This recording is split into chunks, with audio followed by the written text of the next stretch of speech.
আজ প্রিয়ন্তীর বিয়ে, কিন্তু আয়নার সামনে নতুন বউ বসে আছে একা। প্রিয়ন্তীর যার সাথে বিয়ে হচ্ছে সেই মানুষটা সম্পর্কে প্রিয়ন্তীর জামাইবাবু। একসময় তার দিদির বর ছিল, তবে এখন তা শুধুই অতীত, কারণ সেই সংসার আর নেই। প্রিয়ন্তীর বড় বোনের নাম সায়ন্তী। সে সংসার জীবনের 3 বছর আর 1.5 বছরের একটা মেয়ে বাবু ফেলে প্রেমের টানে মাস চারেক আগে একদিন সবাই যখন ঘুমোচ্ছে তখন একটা চিরকুট লিখে রাতে অন্ধকারে পরপুরুষের হাত ধরে পালিয়ে গেছে। দিদির প্রেমটা অবশ্য বিয়ের আগেই ছিল। বেকার প্রেমিক দেখে বাবা মা মেনে নেয়নি। দিদি মা বাবাকে অনেক করে বোঝানোর চেষ্টা করেছিল, কিন্তু বাবা সাব জানিয়ে দিল, আমি তোর এই প্রেম ভালোবাসা মানি না। আমি তোর জন্য যেই ছেলে দেখেছি তোকে তাকেই বিয়ে করতে হবে। তারপর জোর করে তার দিদিকে মোটা বেতনে মাইনে পাওয়া সরকারি চাকরিজীবী জামাইবাবুর সাথে বিয়ে দিয়ে দিল, যার বয়সটাও একটু বেশি। আসলে তার মা বাবা ভেবেছিল বিয়ে হলেই সব ঠিক হয়ে যাবে। দিদির বিয়ে হলো, বাচ্চা হলো, তবুও কিছুই ঠিক হয়নি। তার ফলস্বরূপ প্রিয়ন্তীকে আজ বলির পাঠা হতে হচ্ছে। প্রিয়ন্তীর দিদি চলে যাওয়ার কিছুদিন পরে তার জামাইবাবু প্রিয়ন্তীর বাড়িতে এসেছিল। প্রিয়ন্তীর বাবা মা নাতনিকে নিজেদের কাছে রাখতে চেয়েছিল, কিন্তু তার জামাইবাবু রাজি হলো না।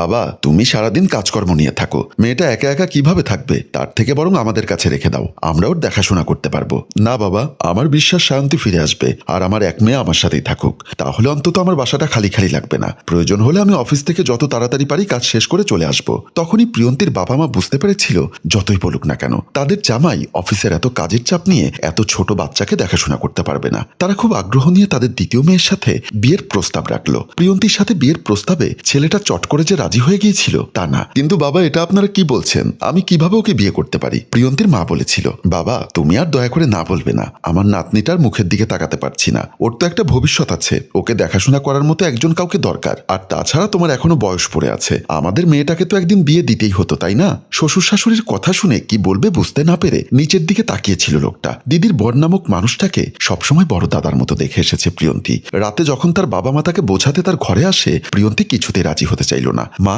তোমরা যেটা বলছো সেটা কি ভেবে বলছো? তোমরা আমাকে এই কথাটা কিভাবে বলতে পারো? আমি কখনো এটা চিন্তা পর্যন্ত করতে পারিনি। বাবা বলল, এই বিষয়টা তো আমরাও কখনো চিন্তা করিনি, কিন্তু এখন এমন একটা পরিস্থিতি এসে দাঁড়িয়েছে আমরা এটা চিন্তা করতে বাধ্য হয়েছি। মা, কিন্তু বাবা আমি কি করে জামাইবাবুকে নিজের স্বামীর জায়গায় বসাতে পারি? এক পর্যায়ে তার মা ইমোশনাল ব্ল্যাকমেল করে। মা দেখ, বুড়ো বয়সে এটাই তোর কাছে আমাদের শেষ চাওয়া। আমার বড় মেয়েটা থেকেও নেই, আমাদের কাছে মরে গেছে। ছোট্ট একটা নাতনি আছে, তার মুখের দিকে তাকাতে পারছি না। তুই এ সময় যদি এভাবে না করিস তাহলে আমাদের কি হবে বলতো? তোকে আমার মাথাটা দিব্যি দিলাম, তুই আর না করবি না। তখন এক প্রকার বাধ্য হয়েছে প্রিয়ন্তী বিয়েতে রাজি হতে। প্রিয়ন্তীর বাবা মনে শান্তি পেলেন। মারে, তুই অনেক বড় টেনশন থেকে বাঁচিয়ে দিলি। আমার তো ছোট মেয়েটার কথা ভাবলেই মনের ভেতর কেমন যেন করতো। তুই ওকে মায়ের আদর দিয়ে বড় করিস মা। প্রিয়ন্তী মাথা নেড়ে সায় দিল, কিন্তু মা প্রেমা দেবী লোভী মহিলা। তিনি মনে মনে ভাবছিলেন বড় মেয়ের জেদ ধরে ছোট মেয়ের বিয়ে নিয়ে নানা ধরনের সমস্যা হতে পারে। আর যদি কোনোভাবে একটা সম্বন্ধ দেখে বিয়ে হয়েও যায়, নতুন সংসারে অশান্তি হওয়ার একটা আশঙ্কা থেকেই যায়। তাই এটাই হবে সব থেকে ভালো উপায়। প্রিয়ন্তীর যার সাথে আজ বিয়ে, মানে দিদির বরের নাম রাতুল সাহা।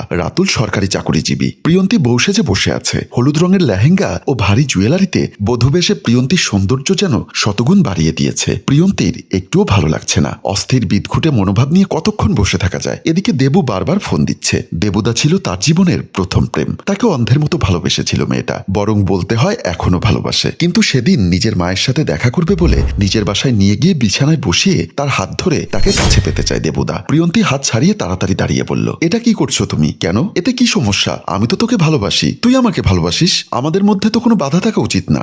না, এটা হয় না। আমাদের বিয়ের আগে এসব করা উচিত না। এটা অন্যায়, এটা পাপ। দেবু মরিয়া হয়ে বলল, প্রিয়, অন্তরে আমি তোকে ভালোবাসি। তুই শুধু আমার। আমি তোকে চাই, আমি তোকে কাছে পেতে চাই। বলে সে জোর করতে চাইলে প্রিয়ন্তী তাকে একটা চট দিয়ে ফেলে নিজের অজান্তে। সেদিন তার বাসা থেকে চলে আসার পর আর কখনো তার ফোন রিসিভ করেনি প্রিয়ন্তী। আবার ফোনটা বেজে উঠতে ধ্যান ভাঙলো প্রিয়ন্তীর। একবার চিন্তা করলো ফোনটা কেটে দেবে, কিন্তু আবার ভাবলো লোকটার শেষ কথাটা শোনা দরকার। সে যে নতুন একটা জীবন শুরু করতে যাচ্ছে এটাও জানানো দরকার। না হলে তার ভবিষ্যৎ জীবনে নতুন কোনো কালো মেঘ হয়ে ফিরে আসুক দেবু, এটা নিশ্চয়ই ভালো হবে না। তাই সে ফোনটা নিয়ে বেলকনিতে চলে গেল। আশেপাশে এক নজর চোখ বুলিয়ে ফোনটা রিসিভ করে আস্তে করে বলল, হ্যালো। দেবু বিষণ্ণ কণ্ঠে বলল, তুমি কি সত্যি সত্যি বিয়ে করেছো প্রিয়ন্তী? তোমার এখনো কেন মনে হচ্ছে আমি মিথ্যা কথা বলেছিলাম? আমার বিশ্বাস হচ্ছে না। আসলে প্রিয়ন্তী এখন আর নতুন করে আবার রিলেশনে যাওয়ার আর কোনো আগ্রহ পায় না। দেবু অস্থির হয়ে বলল, তুমি চলে এসো প্রিয়ন্তী। কোথায় যাব? আশ্চর্য, কোথায় আবার? আমার কাছে চলে এসো। সম্ভব না। কেন? কারণ আজ আমার বিয়ে। প্রিয়ন্তী, এখন মজা করার সময় না। তোমার বড় বোন যদি 1.5 বছরের বাচ্চা ফেলে প্রেমের টানে ঘর ছাড়তে পারে, তুমি কেন পারবে না? তাছাড়া তোমার তো এখনো বিয়েও হয়নি।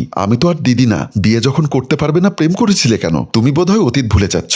সেই কবেই আমাদের ব্রেকআপ হয়ে গেছে। দেবু বড় করে নিঃশ্বাস নিল, বড় বিষণ্ণ কণ্ঠে বলল, সরি প্রিয়ন্তী, রাখি কেমন? দেবু বেসামাল হলো। অস্থির হয়ে দেওয়ালে ঘুষি দিয়ে বলল, আরে কেন বুঝতে পারছো না? আমিও তো বেকার। এখন বিয়ের প্রস্তাব নিয়ে গেলে তোমার বাবা মা আমাকে কিছুতেই মেনে নেবে না। শুধু তুমি কেন, বাবা মা রাতুল ছাড়া এখন আর অন্য কাউকেই আমার বর হিসাবে মেনে নেবে না। তোমার বাবা মা অত্যন্ত লোভী। মুখ সামলে কথা বলো দেবুদা। হ্যাঁ, আমার কথা শুনতে তো এখন তোমার ভালোই লাগবে না, তবে শুনে রাখো আমি সারা জীবন শুধু তোমার অপেক্ষাতেই থাকবো প্রিয়ন্তী। প্রিয়ন্তী চট করে ফোনের লাইনটা কেটে দিল, সোজা চলে গেল ঘরে, বিছানায় ধপ করে বসে গেল। তার চোখের সামনে দেবুদার সাথে কাটানো মুহূর্তগুলো ভেসে উঠছে বারবার, কিন্তু পরক্ষণে নিজেকে সামলে নিল প্রিয়ন্তী। তারপর দেবুর নাম্বারটা ব্লক লিস্টে ফেলে দিল। দিদি যে ভুল করেছে, এই একই ভুল প্রিয়ন্তী কখনো করবে না। কিছুতেই বাবা মায়ের মনে কষ্ট দেওয়া যাবে না। হঠাৎ তার কাকাতো বোন রোশনি এসে বলল, কি ব্যাপার রে দিদি, একটু পর তো তোর বিয়ে, তুই কান্না করছিস কেন মোবাইল হাতে?